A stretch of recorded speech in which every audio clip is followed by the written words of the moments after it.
Hi guys, welcome to my channel. நான் SJ. நம்ம வந்து ஒரு யோகியின் சுயசரிதை புக்கில் விஷயம் ஒன்றா பார்த்துட்டு இருக்கோம். அதில் நம்ம என்ன பார்த்துட்டு இருக்கோம்னா, நம்மளுடைய முகுந்தன் அவருடைய குருவை பற்றின ஒரு சில விஷயங்களை சொல்லிட்டு இருக்காரு. ஸோ அதோடைய கண்டினியூ வீடியோ தான் இது. ஒரு யோகியின் சுயசரிதை புக்கை எழுதினவர் ஸ்ரீ பரமஹம்சா யோகானந்தர். அவருடைய இயற்பெயர் தான் முகுந்தன். நம்ம ஒரு முகுந்தனே சொல்லலாம். அந்த பரமஹம்சா யோகானந்தர் வந்து அவர் வந்து ஆன்மீகத்துல ஒரு நிலையை எட்டிடுவார். அதுக்கப்புறம் ஒவ்வொருத்தங்களும் ஒவ்வொரு பட்டம் கொடுப்பாங்கல்ல, அந்த மாதிரி அவர் கொடுத்த பட்டம் தான் ஸ்ரீ பரமஹம்சா யோகானந்தர். ஸோ அவர் அந்த நிலைமையில வரும்போது நம்ம அதை பத்தி அந்த பேரை பத்தி சொல்லலாம். இப்போ வந்து அவர் வந்து முகுந்தனே சொல்லுவோம். முகுந்தன் என்ன பண்ண குருவை பத்தின விஷயம் சொல்லும்போது, அவர் குரு யாரு ஒருத்தர் எந்த தப்பு பண்ணாலும் கட்டாயம் அது தப்பு தான் வெளிப்படையாவே சொல்லுவாராம். அதே மாதிரி அவர் பண்ணது தப்புன்னு தெரிஞ்சா கரெக்டா ஒத்துக்கிட்டு அவருக்கு ஏற்ற மாதிரி மன்னிப்பும் கேட்பாராம். அவருக்கு முன்னாடி யாரா இருந்தாலும் அது யோசிக்கவே மாட்டாராம். தன்னோட வயசுல சின்னவங்களா இருந்தாலும் சரி, பெரியவங்களா இருந்தாலும் சரி மன்னிப்பு கேட்பாராம். அதுக்கு ஒரு உதாரணம் ஒரு விஷயம் சொல்றாரு. முகுந்தனுடைய அப்பா வந்து இவரை பார்க்க வராம முதல்ல நம்ம அவர் குருவை போய் பார்ப்போம், நம்ம பையனை பத்தி ஏதாவது நல்ல விஷயம் சொல்றாருன்னு கேட்போம் எண்ணத்தை போய் பார்த்திருப்பாரு. அதுக்கு ஏத்த மாதிரியே முகுந்தனுடைய குரு யுக்தேசுக்கு என்ன பண்ணிருப்பாரு, முகுந்தனை பத்தி நிறைய குறையாவே சொல்லியிருப்பாரு. இதெல்லாம் கேட்டு அவங்க அப்பாவுக்கு ரொம்ப கஷ்டமாயிடும். அவரு முகுந்தனை பார்க்கறதுக்கு ரொம்ப அழுதினே வராரு. வந்து பார்க்கும்போது முகுந்தன் வந்து தியானம் பண்ணிட்டு எழுந்து உட்காந்துருக்காரு. அழுதினே சிச்சினே சொல்றாரு, நல்ல வேலைப்பா, உங்க குரு வந்து உன்னை பத்தின நிறைய குறைகளா சொன்னாரு. ஐயோ, உன்னை எப்படி பார்க்க போறேன்னு தெரியலன்ற எண்ணத்துல தான் வந்தேன். ஆனா பரவாயில்ல, உன்னை பார்த்து கொஞ்சம் சந்தோஷமா இருக்கணும்னு. சரிங்கப்பா, நீங்க கொஞ்சம் உட்காருங்க, நான் போய் குருவை பார்த்துட்டு வந்துடுறேன் அப்படின்னு சொல்லிட்டு இவர் போவாரு.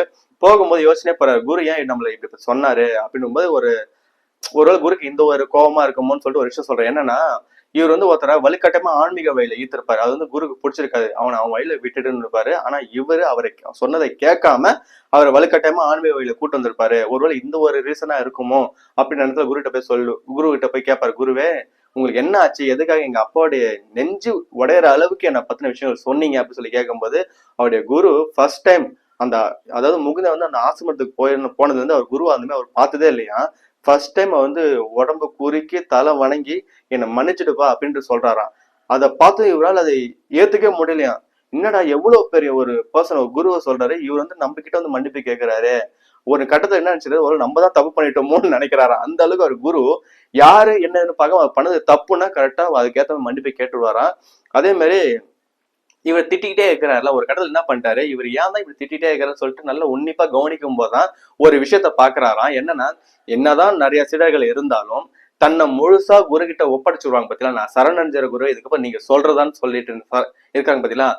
அந்த சீடர்களை பத்தி மட்டும்தான் இவர் அதிகமா கவலைப்படுறாரு. அதுக்கேற்ற மாதிரி அவங்க ஒரு சின்ன சின்ன தப்பு பண்ணா மட்டும்தான் அதை பெருசாக்கி அதை அவங்கள பண்ண விடாம சரி செய்யறாரு.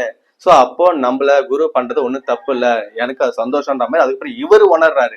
இந்த மாதிரி சொல்லி உணர்றாரு. அதே மாதிரி அவருடைய இதுக்கு முன்னாடி வீடியோ சொல்லியிருப்பேன், அவருடைய குரு வந்து வெளிப்படையா யாரா இருந்தாலும் தப்புனா தப்புன்னு சொல்லிடுவாரு.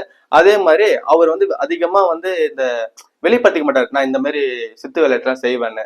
ஆனா இதெல்லாம் அவர் ஒரு வேலை செஞ்சிருந்தாருன்னா என்னுடைய குரு தான் இந்த உலகத்தை அதிகமா சீடர்களை வச்சிருந்த குருவா இருந்திருப்பாரு. அந்த அளவுக்கு என் குரு கிட்ட நிறைய விஷயங்கள் இருந்திருக்கு அப்படின்றத அவர் சொல்றாரு. அதே மாதிரி அவர் குரு கிட்ட வந்து இந்த சீடர்களை பொறுத்தன விஷயங்களை பொறுத்த வரைக்கும் அவருக்கு வந்து இந்த பாகுபாடே கிடையாது. இவன் ஆண் சீடன், இவங்க வந்து பெண் சீடன் பாகுபாடு கிடையாது. காரணம் ஏன்னா அவருடைய குருவே சொல்றாரா, என்னை பொறுத்த வரைக்கும் அவங்களுக்குள்ள இருக்கிற ஆத்மாவை தான் நான் பாக்குறேன். ஒருத்தவங்களுக்குள்ள இருக்கிறது ஆண் ஆத்மா, இன்னொருத்தவங்களுக்குள்ள இருக்கிறது வந்து பெண் ஆத்மான்றதுல கிடையாது. ஆத்மாவுக்கு உருவம் கிடையாது, அதுக்கு ஆண் பெண்ற வேறுபாடும் கிடையாது. எல்லாருக்குள்ளேயும் இருக்கிறது ஒரே விதமான ஆத்மா தான். நான் அதுக்குள்ளதான் நான் வணங்குறேன், அவங்களதான் நான் மதிக்கிறேன்றது சொல்றாரா. அதுக்கேற்ற மாதிரி இவர் தான் சொல்றாரு, அப்படியே குரு அப்படின்னா வெளிநாட்டுல ஒருத்தர் சொல்றாரு, பெண்கள் தான் நரகத்தின் வாயில்னு சொல்றாரு, அது என்ன அப்படின்னு சொல்லி கேட்கும்போது சொல்றாரு, அவர் வந்து சின்ன வயசா இருக்கும்போது ஏதோ ஒரு பெண் மூலியமா அவர் அவதிப்பட்டிருப்பாருன்றது சொல்றாரு. அதனாலதான் அவரு பெண்களை சொல்றாரு. இல்லைன்னா அவரு தன்னுடைய சுய கட்டுப்பாடு இல்ல சுய ஒழுக்கத்தை பத்தி பேசியிருப்பாருன்றாரு. அவர் வந்து எல்லா பெண்ணும் சொல்லல, அவரு வந்து ஏதோ ஒரு பெண் மூலியமா அவதிப்பட்டிருப்பாருன்னு அவர் அழகா சொல்லியிருந்திருப்பாரு. அதுக்கேற்ற மாதிரி ஒவ்வொரு விஷயமா இந்த மாதிரி அவர் குரு பத்தி சொல்லிட்டு இருக்கும்போது கடை என்ன சொல்றாரு, அவருடைய குரு வந்து யாரையுமே ஆசிரமத்துல வரவங்களை வந்து வராங்க பாத்தீங்களா, அவங்க வந்து ஆசிரமத்துல இருந்துட்டு ஒரு சில நாள்ல போயிடுவாங்களாம். அப்படி போறவங்களை யாருமே தடுக்க மாட்டாராம். ஏன்னா ஒரு சிலவங்க வந்து உண்மையிலேயே ஆன்மீக வழியில போகணும்னு சொல்லிட்டு வருவாங்க. ஒரு சிலவங்க ஒரு எண்ணத்துல ஒரு ஆர்வத்துல வருவாங்க பாத்தீங்களா, அந்த ஆர்வம் குறைஞ்சதும் போயிடுவாங்க. சோ அதனால வரவங்களை எல்லாருமே ஒரே மாதிரி தான் வரவேற்பாராம்.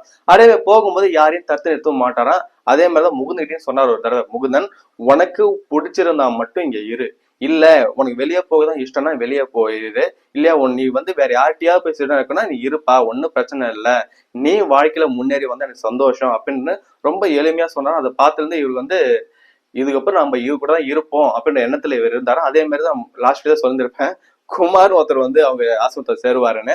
அது அந்த விஷயம் வந்து நான் அடுத்த வீடியோல சொல்றேன். பாய்.